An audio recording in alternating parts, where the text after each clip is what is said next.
नमस्कार दर्शक बंधु धारावाहिक भावे कार्यक्रम आमर प्रसारित होउथिबा धर्म मतवाद मध्य पार्थक्य आपण मानक सम्मुख रे पुरातन नियमर अष्टम भाग आमर समीक्षा सरिछि। आज आमे नवम अध्याय आपण मानक सम्मुख रे उपस्थापित करिवो। आमर समीक्षा करुचंती श्रीयुक्त शशिशेखर दास। चलतु ताको आमे स्वागत करिबा। मासे नमस्कार। नमस्ते। आपन को एकेएम क्रिएशन चैनल को स्वागत करूछि। हमर बाइबल रो नवम अध्याय रे कोन सब विसंगति रही अछि आपण हम दर्शक मानन को जणाନ୍ତୁ। धन्यवाद। हरि ओम। सर्वे भवन्तु सुखिनः, सर्वे सन्तु निरामया, सर्वे भद्राणि पश्यन्तु मा कश्चित् दुःखभाग् भवेत्। समस्त दर्शक बंधु मानंकु मोर सश्रद्ध प्रणाम। दर्शक बंधु, विगत अध्याय रे बाइबल आदि पुस्तक अष्टम अध्याय पर्यंत मु आपनक आगरे समीक्षा करिथिली एवं ता भितर थिया विसंगति गुड़िक आपनक आगरे उपस्थापित करिथिली। आसंतु आज आमे जिबा सेई बाइबल पुरातन नियमर नवम अध्याय। नवम अध्याय रे लिखा हला, एथि उतारू परमेश्वर नेह और ताहांक पुत्र मान को आशीर्वाद करी कहिले, तुमे माने प्रजावंत और बहुवंश हुई पृथ्वी की परिपूर्ण कर। द्वितीय नियम रे पृथ्वीस्थ समस्त पशु और खेचर पक्षी और भूचर और उरगामी जंतु समुद्रर मत्स्य समस्ते तुम्भमानक ठारू भीत और शंकायुक्त हेबे, सेही समस्त तुम्भमानक हस्तरे समर्पित अटंती। अर्थात एठारे वर्तमान आमे ए तृतीय नियम को आमे तर्जमा करिबा। तृतीय नियम रे कहले, प्रत्येक गमनशील प्राणी तुममानकर खाद्य हेबे, आंभे हरित साग परी एही समस्त तुम्भमानंकु देलु। अच्छा, एठारे नियम तृतीय रे समस्त गमनशील प्राणी मनुष्यंकर खाद्य हो बोली बाइबल परमेश्वर निर्दिष्ट करी निजर क्रूर स्वभाव को प्रदर्शित करिसंती। से लिखिसंती कोन, प्रत्येक गमनशील प्राणी तुम्भमानकर खाद्य हेबो, आंभे हरित शाक परी एही समस्त तुम्भमानंकु देलु। अर्थात जेपरी आमे माने शाग परी पनी परिवा खाउछे, सेही परी बाइबल वर्णित परमेश्वर नेह एवं तांकर पुत्र मानकु कहिले जे पृथ्वीर समस्त गमनशील प्राणी तुम्भमानकर खाद्य हेबो। तार माने से मांस भक्षण करिवाकू एठारे समस्त को प्ररोचित करिसंती। यह प्रमाणित हैला। वर्तमान आमर सनातन वैदिक धर्म कौन कहूची जे जीवे दया, समस्त प्राणी मात्र के दया भाव प्रदर्शन करिवा मनुष्यर कर्तव्य। ए भितरे विसंगति देखंतु। सत्य सनातन वैदिक धर्म कहूची जीवे दया, प्रत्येक जीव को दयाशील हुआ, प्रत्येक जीव प्रति दया अनुकंप प्रदर्शन कर। किंतु बाइबल कौन कहले? बाइबल परमेश्वर कहले जे आंभे गमनशील प्राणी तुम्भमानक समस्त गमनशील प्राणी तुम्भमानकर खाद्य हेबो, तामे ताकू तो हत्या कले खाइबो, हत्या न करते खाई परिबो नाही। तार अर्थ एठारे बाइबल परमेश्वर निजर क्रूर प्रवृत्ति को प्रमाणित निजे ही प्रमाणित कर बाइबल प्रमाणित करुअछि। तेणु बाइबल जो तथाकथित परमेश्वर ये परमेश्वर पदवाच्य हो पारे कि गला परमेश्वर आमर वैदिक धर्म रे वैदिक मत कहूँ परमेश्वर परम दयालु एवं प्राणी मात्र के दया करि थांती। पुनश्च जदि आमे देखिबा जे शारीरिक दृष्टिकोण दांत ओ नखर वर्गीकरण शब्द उपरे ध्यान दियंतु। दांत ओ नखर वर्गीकरण अनुध्यान कले मनुष्य मात्र के शाकाहारी, कारण मांसाहारी प्राणी मानकर तीक्ष्ण नख एवं तीक्ष्ण दांत थाए। तीक्ष्ण नख द्वारा से माने ताको विदारित करंती एवं तीक्ष्ण दांत द्वारा ताको छिंडेई करी खांती हैला। एई तीक्ष्ण नख एवं दांत ताको मांस छिंडेई करी खाइबरे सहाय्य करि थाए। जथा बाघ, श्रुगाल, कुकुर, बिलुआ एमाने समस्त मांसासी। एपरि कि किछि पक्षी मध्य मांसासी जेमिति कि चिल्ल, शागुणा एमाने मांसासी। तेणु सेमानकर दांत बंका थाए, नख बंका थाए एवं अत्यंत सुतीक्ष्ण एवं सुदृढ़। किंतु मनुष्यर नख सुतीक्ष्ण नुह कि दृढ़ नुह, मनुष्यर तीक्ष्ण दंत नहीं। तेणु मनुष्य आजन्म शाकाहारी, सृष्टि प्रारंभ शाकाहारी थिला, एबे भी शाकाहारी अछि। केबे आपण माने देखिचंती को मनुष्यर नख बाघ नख परि हेतिबा किबा दांत बाघ दांत बा कुकुर दांत कि सिंह दांत परि गोजिया गोजिया दांत हेतिबा ना, केबे देखि नथिबे। तो दांत एवं नखर वर्गीकरण रु मनुष्य शाकाहारी। देखंतु मनुष्य गाई, छेली, मेंढा, घोड़ा, हाथी, हाथी केते बड़ जीव, हाथी मध्य शाकाहारी, ओट एमाने समस्त शाकाहारी जीव। किंतु एठारे बाइबल परमेश्वर कौन कहले जे समस्त पृथ्वीर जेते गमनशील प्राणी एमाने तुमर खाद्य हेबे। ता माने तुमे तांको हत्या करिवो, तांका प्रति हिंसा आचरण करिवो, तांको मारिवो, तांका मांस खाइवो। एहा बाइबल निर्देश करूअछि। तेणु एहा को एक धर्म पुस्तक कुहा जीव कि मो मतरे कस्मिन काले नुहे। कहीं ना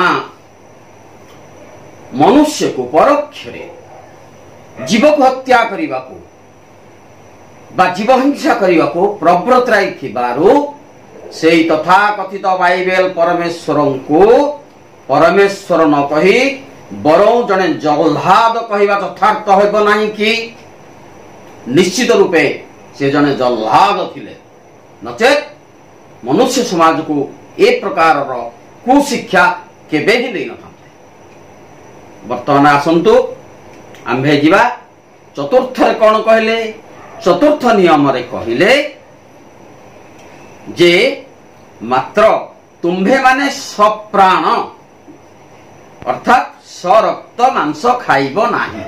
वेरी इंटरेस्टिंग। अन्य जंतु माने बाघ, सिंह, श्रुगाल, कुकुर एमाने कौन करती जीव गोटे प्राणी की से माने शिकार कले एवं जेहेतु से माने पानी रे धोइबा रोषेई करबा ए सब जानी नांती, तांकर से ज्ञान नाही, कारण से माने अज्ञान पशु से माने रक्त सह मांस को खाइले। किंतु मनीष जेतेबेले सम्यक ज्ञान युक्त, संपूर्ण नुहे, संपूर्ण केवल परमेश्वर, सम्यक ज्ञान युक्त प्राणी से मांस को धोइब, ताको रांधिब कि पोड़िब कि जहा करिब। तेणु एठारे चतुर्थ नियम रे कहले जे तुम्भे माने सप्राण अर्थात सरक्त मांस खाइब नाही। ता माने मांस को रांधिकरी चिकेन फिकेन जहा जेमिति खाइब, माने जेमिति तार अर्थ सेई बाइबल परमेश्वर भी सेया खाउथिले, आगुरु भी कहिछि। आपण मानकु कइल हेबल कथा, हेबल मेंढा मांस दबारु से तांको प्रति प्रीत होइथिले, कइनो शाक दबारु बा फलमूल दबारु से तांको पर रुष्ट होइथिले। तेणु यही जो बाइबल परमेश्वर ये जड़े जल्लाद व्यक्ति। बर्तमान आम पंचम एवं षष्ठ नियम को जीवा। पंचम एवं षष्ठ नियम कौन पढ़ी दौची। पुणी आंभे तुम्भ मानक जीवन रूप रक्तपातर परिशोध नितांत नेबा। प्रत्येक पशु ठारू हो कि मनुष्य ठारू हो ताहार परिशोध नेबा। आंभे प्रत्येक मनुष्यर भ्राता ठारू मनुष्यर प्राणर परिशोध नेबा। षष्ठ रे कहले जे कही मनुष्यर रक्तपात करिवो मनुष्य द्वारा ताहार रक्तपात करा जीव। जेहेतु परमेश्वर अपना प्रतिमूर्ति रे मनुष्य को निर्माण करियछंती। एठारे वितर्क कोन आसिला देखिबा। आज्ञा मनुष्य भिन्न अन्य कौनसी प्राणी हिंसा आचरण करती नहीं। एक कथा मु आगुरु आपण मानकु कहिथिली। जो बाघ भालू कथा आपण भी कहिबे से बाघ भालू माने प्रकृति दत्त निज क्षुधा मेंटाइबा पाई अन्य जीव को शिकार करी खाई थांती, हिंसा करी नथांती, क्षुधा मेंटाइबा पाई खाई थांती। किंतु एठारे बाइबल परमेश्वर मनुष्य को हिंसा आचरण करने को प्रवृत्ताओ अछंती। केवल मनुष्य ही एकमात्र जीव जी की हिंस्र होई थाए, बिना कारण रे से अन्य पशु पक्षी की बद्ध करी थाए। यह बाइबल शिक्षा देई अछि, जहा की वैदिक शास्त्र रे कौनसी जगह लिपिबद्ध नाही। अहिंसा परम धर्म बारंबार कही आसीछि। किंतु एठारे बाइबल कौन कहछि जे हिंसा परम धर्म। से कौन कहले पंचम षष्ठ रे आंभे तुम्भ मानक जीवन रूप रक्तपातर प्रतिशोध नितांत नेबा। प्रत्येक मनुष्य ठारू पशु ठारू ताहार परिशोध नेबा। जे कही मनुष्य रक्तपात करिवो मनुष्य द्वारा तार रक्तपात करा जिवो। जेहेतु परमेश्वर अपना प्रतिमूर्ति रे मनुष्य को निर्माण करिछथि। अर्थात मनुष्य जेमिति बाइबल जगतर परमेश्वर ठीक सेही परी सादृश्य आगुरु भी कहिछि। एठारे जदि मनुष्य भिन्न अन्य केही हिंसा आचरण करती नाही, यह प्रकृतिर नियम, ताहले मनुष्य को जदि कौनसी बाघ किंबा सिंह शिकार करी खाए ताहले सेटा कौन से हिंसा आचरण कला कि? एक कथा बाइबल जगतर परमेश्वर बुझांतु, बाइबल जगतर विद्वान माने बुझांतु। से क्षुधा मेंटाइबा पई मनुष्य शिकार करियछि, ताहले सेठी से बाघ वा सिंहर भूल रहिला कोउठी? से तो कोनसी पाप कार्य करी नाही। काना प्रकृति दत्त तार जेउ प्रकृति रहिछि स्वभावतः प्रकृति दत्त स्वभाव, से हेतु निजर क्षुधा निवारण पाई से कौनसी जीव, से मनुष्य हो बा जहा हो, सीए ताको मारिला बा शिकार कला और खाइला। सेठी तार भूल रहिला कोउठी? से को पाप कार्य कला जे तार प्रतिशोध निया जीव? चिंता कर। ये हेला सब विसंगति, ये हिंसा आचरण करिबा पाई यह को मनुष्य समाज को शिक्षा देउछि। तेणु एई जो कथा कुहा गला जे आमे तार परिशोध नेबा।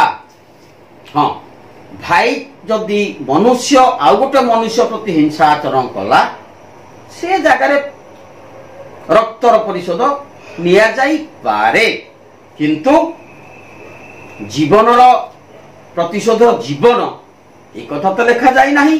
काहेकि जे आमर वैदिक शास्त्र कहूची क्षमा आचरण करिबा आमर परम कर्तव्य। आपण माने पढ़िथिबे, बहु शास्त्र रे जानिथिबे जे क्षमार ग्रहिता क्षमा दाता दुहे ए जगते भाग्यवंत। तेणु जी क्षमा दिए एवं जी क्षमा ग्रहण करे से दिजन ए दुनिया रे धन्य।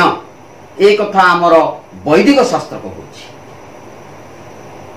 किंतु बाइबल कहूची रक्तर प्रतिशत आम रक्तरे नबु तार अर्थ बाइबल संपूर्ण मनुष्य समाज को हिंसा आचरण करी को प्रवृत्ता ये षष्ठ नियम पर्यंत गला। वर्तमान आम देखिए सप्तम नियम। सप्तम नियम रे समस्त मनुष्य समाज एवं पशुपक्षी मान को बहुवंश होगा तथाकथित परमेश्वर आशीर्वचन देले।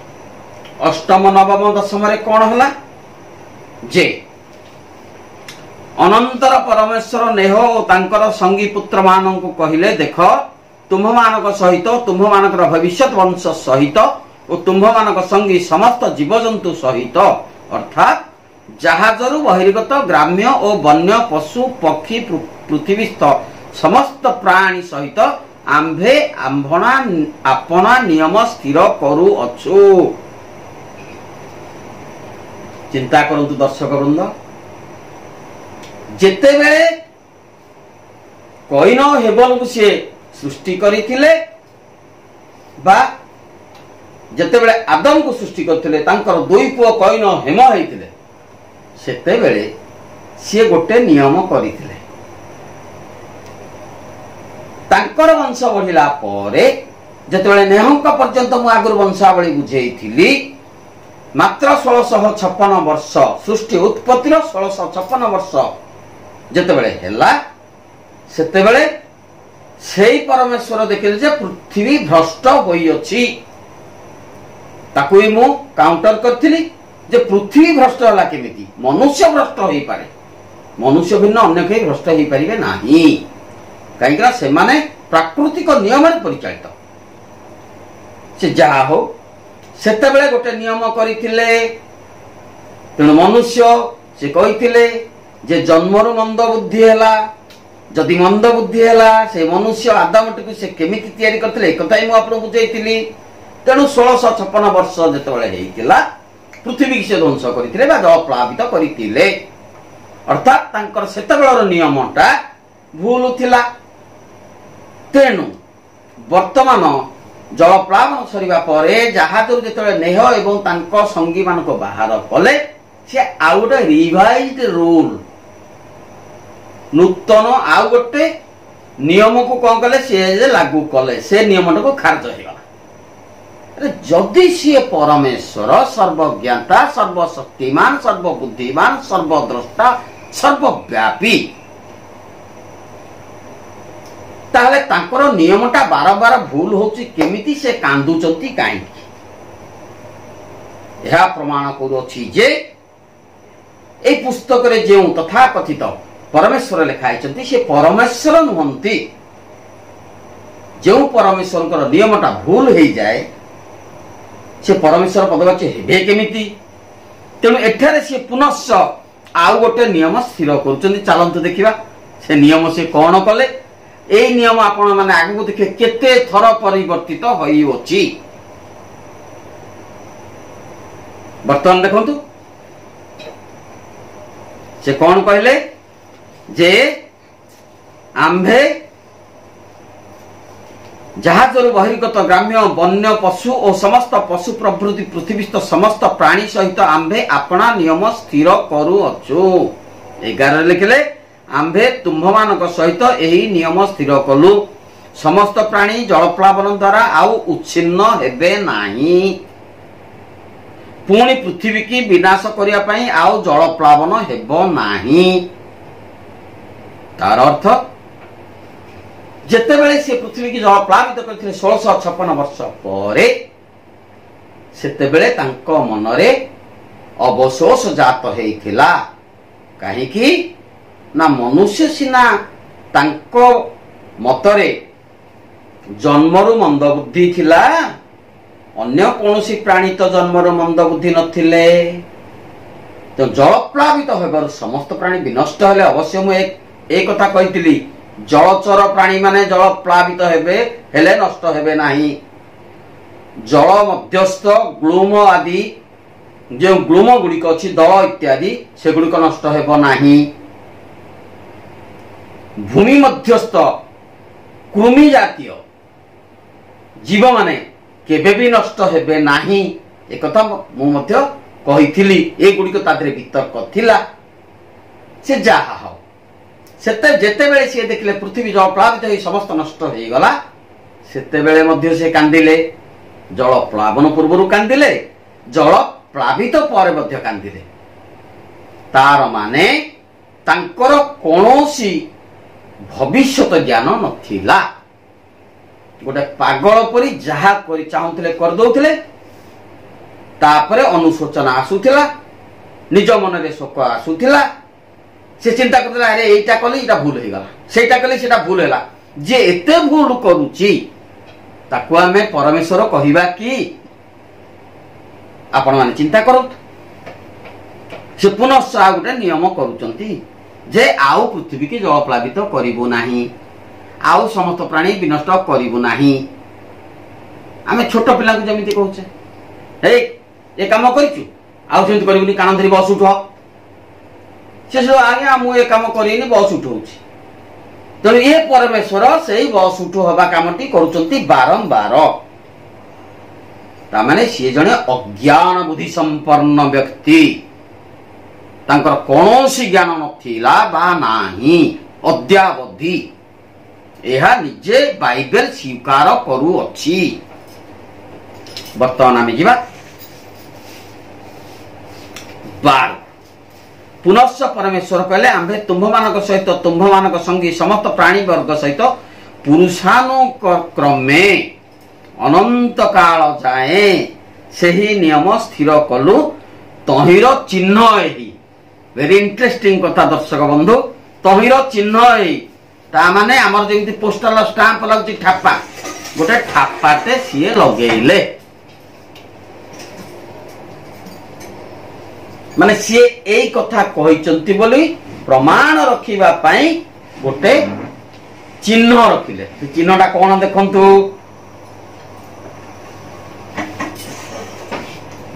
जे से चिन्ह होची आंभे 13 नंबर नियम रे आंभे मेघरे आपना धनु स्थापन करू अछु ताहा पृथ्वी सहित आंभ नियमर चिन्ह रहिबो जेते बेले आंभे पृथ्वी उपरे मेघ संचार करिबा तेते बेले सेही धनु मेघरे देखा जीवो प्रत्येक शब्द को आपण माने दया करी ध्यान दे सुनंतु तापरे बुझी परिबे केते वितर्क एवं विसंगति भीतर रहिछि उद्भट कथा लिखा अछि जेते बेले आंभे पृथ्वी उपरे मेघ संचार करिबु बा हेबो तेते बेले एही धनु मेघरे देखा जीवो तहिरे तुम्भ मानक सहित ओ मांस विशिष्ट समुदाय प्राणी सहित आंभर जेउ नियम अछि ताहा आंभर स्मरण हेबो अर्थात बाइबेलर परमेश्वरकर सेते बेले स्मरण हेबो सेही धनुटी को देखिले अच्छा जेते बेले आंभे पृथ्वी पर मेघ संचार करिया तेते बेले देखा जीवो एवं तुम्भ मानक सहित आंभर समस्त प्राणी सहित आंभर जो नियम अछि ताहा आंभर स्मरण हेबो तहिरे सबु प्राणीर विनाशार्थे जल प्लावन आउ हेबो नाही एहा हेउची 13 रु 13 14 15 नियम इंटरेस्टिंग कथा जेते बेले आकाश से कोन कले कले आमे गोटे चिन्हटे रखिदबा आमे ए कथा कहिछु बोली जनमानस आगरे गोटे से चिन्ह रखिले कोन जे मेघर गोटे धनु आपण माने देखिथिबे वर्षा हेला बेले जेते बेले सूर्य किरण पड़े सेते बेले आकाश रे चंद्र ए आकाश रे गोटे मेघ रे धनु देखा जाए जाको आमे माने साधारणतः कहू इंद्र धनु आम भाषा रे कारण गोटे वक्र आकार रे गोटे रंग बिरंगित चित्रित धनु देखा जाए अच्छा जदि देखा जाए आज्ञा जदि से धनुटा से बाइबल जगतर परमेश्वर खंजी देइथिले आज्ञा से धनु रे तो गुण रहिवा कथा गुण माने गोटे सूता रहिवा कथा से सूता अछि कि बाइबल जगत बुझौ से सूताटा कोन से सूता गला कुआडे जो गुण को टंकार बा टणा जाए से धनुर सेटा गला कुआडे सेटा नाही तार से धनु हेला केमिति गोटे बाउंस को बंके कि गोटे दौड़ी की टाणीले से धनु हुए सिथरे धनुरे गुण नाही तेणु ताहा धनु पदवाच्य नुह बा ईश्वरीय धनु नुह। वर्तमान प्रमाण करिवा जे एटा केमिति गोटे अत्यंत मूर्खंकर परी कथाबार्ता बा लेखा होई अछि मूर्ख भाषण। सुनंतु आज्ञा में जेते बेले आकाश रे मेघ देखा जाए सेते बेले से धनु देखा जाए कि कुहंतु सेठी से कौन कहले जे जेते बेले आंभे पृथ्वी पर मेघ संचार करिवा तेते बेले सेही धनु मेघ रे देखा जिवो। आपण माने कुहंतु जे सदा बेले जेते बेले मेघ आसे मेघ आकाश रे उठे सेते बेले से धनु देखा जाए कि ना।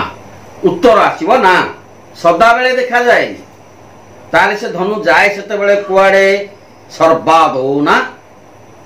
केवल वर्षा समय रे जदि सूर्यंकर किरण बा आलोक सेई जलबिंदु उपरे पड़े ताहले आलोक प्रतिफलित होई विभाजित हुए यह विज्ञान सम्मत। से जलबिंदु रे जतबेले सूर्यंकर रश्मि पड़े से विभाजित हो जाए प्रतिफलित होई विभाजित हुए ओ विभिन्न रंगर एक सुंदर धनु आकृतिर प्रतीयमान हुए। यह विज्ञान सम्मत कथा। जदि बाइबल उक्त उक्ति को सत्य बोली ग्रहण करा जाए ताले से धनुटी निश्चित रूपे गोटे वस्तु जेते से कहले आंभे आंभर चिन्ह छाड़िबा आम धनुटा को आमे मेघरे रखिलु तार से धनुटी निश्चय गोटे वस्तु हेतिबो। जदि वस्तु हेतिबो तार गोटे निर्दिष्ट दैर्घ्य प्रस्थ और घनत्व थिबो। तार बाइबल जगत वर्तमान कहू जो नाली नेली रंगर गोटे धनु आकृति वक्र रेखा देखा जाउची आकाश रे सेई धनुटी की जदि ग्रहण करा जाए से धनुर दैर्घ्य केते तार प्रस्थ केते तार घनत्व केते बाइबल जगत बुझो। खाली सब कथा को मन गढ़ा कहानी कहीदेले लोक ग्रहण करने समय पलि जाइछि ताकू के ग्रहण करिबा नहीं। अच्छा जदि हेला मेघ आसिले देखा जीवो मेघ नथिले से धनुटी कोठ थाए आज्ञा जेतेबेले आकाश रे मेघ न थाए से धनु थाए कोठी सेटा कोन जाई कि परमेश्वर घरे जाई कि थुआ हुए सिंधु करे ना आलमारी रे बुझंतु से माने। पुनश्च रात्र समय रे आकाश रे जेते मेघ थिले वर्षा हेले मध्य से धनुटी कुआड़ जाए राति रे काई देखा जाएनी। तेणु ये सब संपूर्ण मिथ्या उपाख्यान एहाकू माने एहाकू कौन सी प्रकार भी ग्रहण करंतु नाही एथिरे जमा भी प्रभावित हुंतु ना एगुडा संपूर्ण मिथ्या उपाख्यान। वर्तमान 15-16 को जीवा 15-16 रे जे तहिरे तुम्भ मानकर सह आंभर जो नियम अछि ताहार स्मरण हेबो। दर्शक बंधु वर्तमान आमे 15-16 नियम को जीवा 15-16 नियम रे लिखिले जे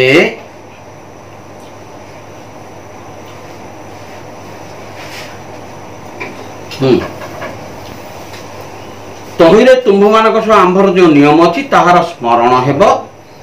मेघ धनु देखी आंभर नियम स्मरण हेबो ओ आउ पृथ्वी रे जल प्लावन होई न विनष्ट हेबो नाही। शब्द पर ध्यान देବାକୁ बारंबार कहि आज्ञा तहिरे तुम्भ मानक सह आंभर जो नियम अछि ताहा आंभर स्मरण हेबो। अर्थात बाइबल जगतर परमेश्वरंकर मेघ धनुटा को देखिले तांकर मने पड़िबो नियम जे आमे विनष्ट करिबा बा जल प्लावन करिबा नाही। एठी बाइबल निजे प्रमाणित करूछंती तांको जगतर जो परमेश्वर से परमेश्वरंकर स्मरण शक्ति नाही। अर्थात स्मरण शक्तिहीनता रोग तांकठी अछि जोटा को कहा जाए भट्टिगो। आमर डाक्तरी पाठ अनुसार भट्टिगो बोली गोटे रोग अछि जो रोग हेले मनीष मुंडरे जहा स्मरण थी से भूली जाए तेणु से भट्टिग रोग परमेश्वर को होता बा एबे भी होती। तेणु गोटे धनु देखले मन पड़ो जे मुझे गोटे नियम कर नष्ट करी सेटा न देखले से नियम मन पड़ोनी। जो परमेश्वर कौन नियम मन रहुनी से परमेश्वर पदवाच्य केमिति हेबे? आम वैदिक मतरे सत्य सनातन वैदिक धर्म कौन कहूँ जे सी सर्वशक्तिमान सर्वज्ञाता सब कथा से जानी था समस्त ज्ञानर भंडार सी किंतु एठी तांकर किछि मन रहुनी। गोटे जिनिस देखिले मन पकेबे नहले भूली गले। जे भूली जाउची जार स्मरण शक्ति नहीं से भगवान बा परमेश्वर हेबे केमिति? तेणु सी परमेश्वर पदवाच्य नुहंती। बाइबेलीय परमेश्वर जने अस्थिर मस्तिष्क युक्त पागल व्यक्ति कह। पागल व्यक्ति कहबे कौन सी अजुक्तिकर कथा नाही। बर्तमान जीवा 18 एवं 19 की 18 19 कौन कहले? नेहंकर जो पुत्र माने जहादुर बहिर्गत हेले सेमानक नाम सेम हाम और जेफत। तांकर तीनोटी पुओ किए सिना सेम हाम और जेफत। हामर गोटे पुओ ता ना होची किसान। एही तीन जन नेहंकर पुत्र एमानक वंश पृथ्वी रे व्याप्त हैला। हो व्याप्त हो जदि व्याप्त हैला आज्ञा जेते बेले जलप्लावित होइतला सेते बेले किए किए थिले? नेह तांकर 3 पुओ नेहंकर स्त्री एवं 3 पुओं स्त्री। स्त्री मानक कथा तो किसी लेखा नहीं। अच्छा एठी जो किसान बोली कहला हमर पुओ किसान से किसान ता स्त्री किए से एमानकर वंश सब पृथ्वी बढ़िला केमिति? झील तो आ कहीं नाहांती। जदि कन्या संतान टीए नाही ताले वंश वृद्धि हेबो केमिति? को मनु को एमान को कदली गछ पचारंतु से ख्रिस्टियान मानु को ए जो ख्रिस्ट धर्मावलंबी तो पचारंतु एमान वंश वृद्धि केमिति कले?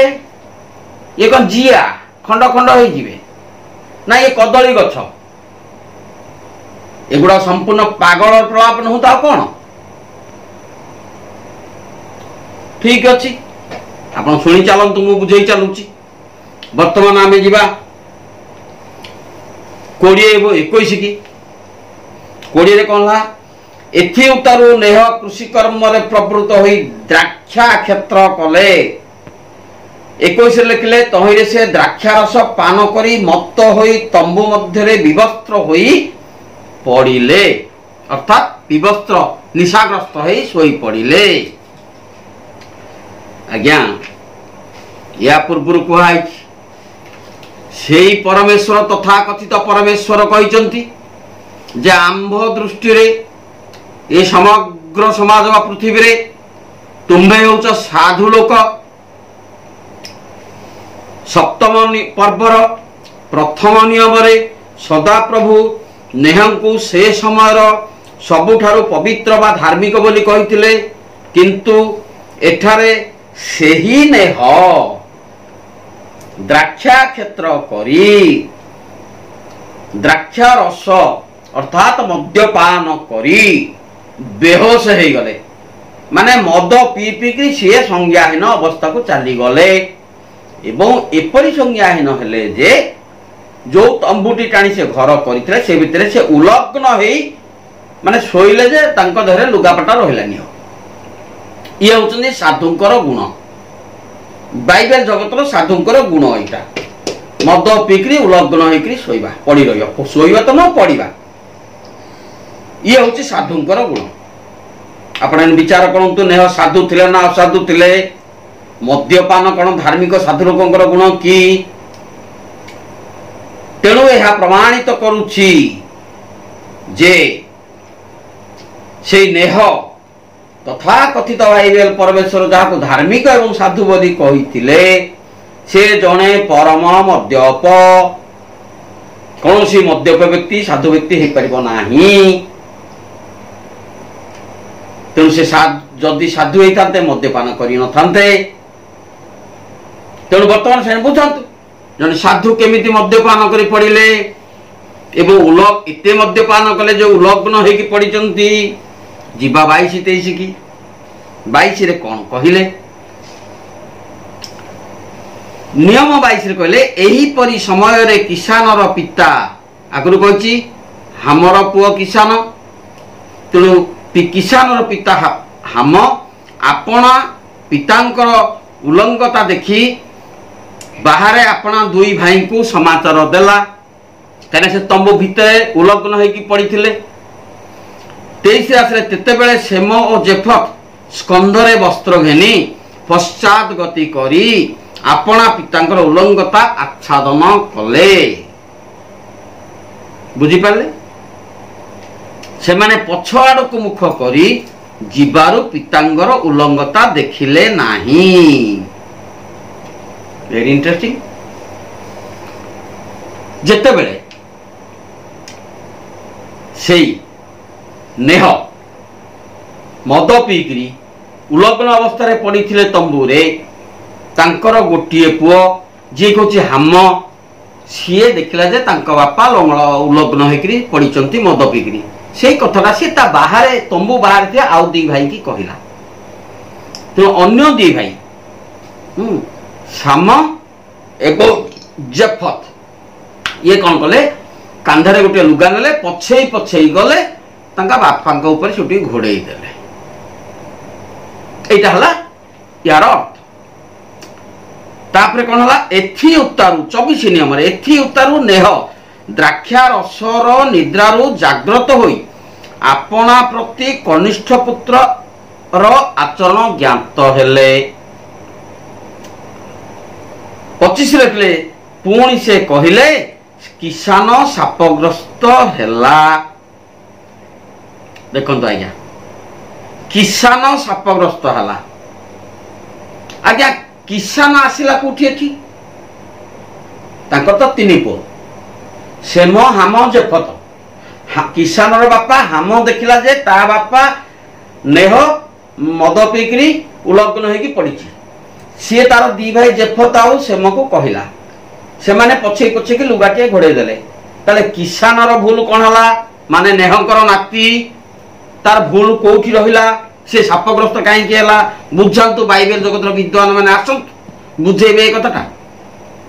ଆପଣ ପଚାରନ୍ତୁ ତାକୁ, ଯେତେବେଳେ ସେ ଯାଉଛନ୍ତି କହିବାକୁ ଏତେ ଭଲ କଥା, ପଚାରନ୍ତୁ ଏ କଥାଟା ଯେ ସିଏ କେମିତି, କିସାନ କେମିତି ସାପଗ୍ରସ୍ତ ହେଲା। ଠିକ ଅଛି, ଯିବା। ପୁଣି ସେ କହିଲେ କିସାନ ସାପଗ୍ରସ୍ତ ହେଉ, ସେ ଆପଣା ଭ୍ରାତୃଗଣଙ୍କର ଦାସାନୁ ଦାସ ହେବ। ଆଉ ସେ କହିଲେ ସେମର ପରମେଶ୍ୱର ସଦାପ୍ରଭୁ ଧନ୍ୟ ହେଉନ୍ତୁ। କିସାନ ସେମର ଦାସ ହେଉ। ପ୍ରଶ୍ନ ହେଉଛି ଯେ କିସାନ ତ କିଛି ଭୁଲ କରିନଥିଲା। ହାମ ସିନା ଦେଖିଥିଲା, ହାମ ଅବା ତା ବାପା ଉଲଗ୍ନ ହେଇ ଶୋଇଥିଲେ ଦେଖିକିରି କହିଥିଲା ବୋଲି ସିଏ ଅବା କୌଣସି ପ୍ରକାର ଭୁଲ, ସେ ତ ଭୁଲ କରିନି। କାହିଁକି ତମେ ତ ମଦ ପିଇକିରି ଶୋଇଥିଲ ଲଙ୍ଗଳା ହେଇକି, ଯଦି ତମ ପୁଅ ଦେଖିକିରି କହିଦେଲା ଭାଇମାନଙ୍କୁ, ଭାଇମାନେ ଘୋଡେଇ ଦେଲେ, ସେ କଣ ପାପ କଲା? ସେ କଣ ଇଚ୍ଛାକୃତ ଭାବରେ ତମକୁ ଦେଖିଥିଲା? ତାପରେ ଆମର ପୁଅ କିସାନ, ତାଙ୍କ ନାତି, ସିଏ କାହିଁ ସାପଗ୍ରସ୍ତ ହବ? ସେ ତ ଦେଖିନି କି କରିନି କି ଜାଣିନି, କିଛି କରିନି। ସିଏ କାହିଁକି ଦାସ ହବ ସେମର? ବୁଝନ୍ତୁ ସେମାନେ। ତାର ଅର୍ଥ ଏଇଟା ଖାଲି ଲେଖି ଦେଇଛନ୍ତି, ୟା ଦେହରେ କୌଣସି ପ୍ରାସଙ୍ଗିକତା ନାହିଁ। ଯୋଉ ଶାସ୍ତ୍ରରେ ପ୍ରାସଙ୍ଗିକତା ନାହିଁ ସେ ଶାସ୍ତ୍ର କେମିତି ଗୋଟେ ପବିତ୍ର ହବ? ଯାହାର ପ୍ରାମାଣିକତା ନାହିଁ, ପ୍ରାସଙ୍ଗିକତା ନାହିଁ, କିଛି ବି ନାହିଁ। ଛାଡ଼, ବର୍ତ୍ତମାନ ଆମେ ଯିବା ଯେ 25 ନିୟମକୁ। ସେ କହିଲେ କିସାନ ସାପଗ୍ରସ୍ତ ହେଉ, ଆପଣ ଭ୍ରାତୃମାନଙ୍କର ଦାସାନୁଦାସ ହେବ। ଆଉ ସେ କହିଲେ ସେମର ପରମେଶ୍ୱର ସଦାପ୍ରଭୁ ଧନ୍ୟ ହୁଅନ୍ତୁ, କିସାନ ସେମର ଦାସ ହେଉ।